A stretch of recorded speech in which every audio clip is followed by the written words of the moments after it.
So eto na, may bago na naman tayong balitang nasagap mga best. Bawal na naman daw gamitin yung pag-mention ng @followers, @everyone, at saka @highlights. Kasi daw magkakaroon ka daw ng violations.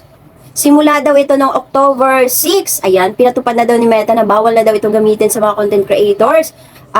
Yun na nga sabi nila. Pero sa experience ko naman, araw-araw ko pa naman siya ginagamit ngayon. Pero wala namang nangyaring violation sa akin. So ano ba talaga ang totoo?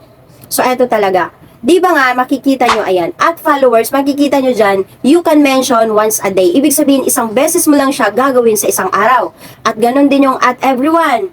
I-mention mo lang siya din once a day. So, ibig sabihin, nung pipili ka ng videos mo or post mo, nalalagyan mo ng mention na yon. So, eto naman sa @highlights, eto naman is once a week mo lang siya gagamitin. Di ba?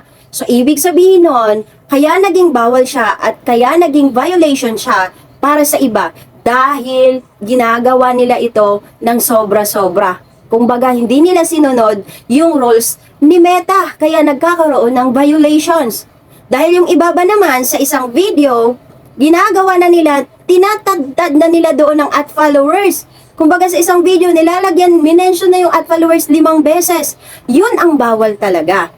Di ba? Kaya naging violations yan. Di ba? Paulit-ulit na lang ako sa paliwanag para talaga maintindihan nyo. Kaya tandaan nyo, yung sobra-sobrang ginawa, kaya nagkakaroon ng violations. Kaya dapat isihan nyo lang, kumbaga, kung anong sinabi na Meta na rules, dapat sundin natin para hindi tayo magka-violation.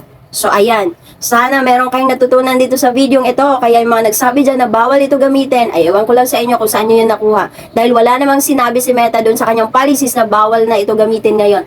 So yun lang, sana may natutunan ka sa videong ito. Kaya wag mong kalimutang mag-share, mag-like, mag-follow para updated ka sa next video na aking gagawin. Yun lang, bye-bye!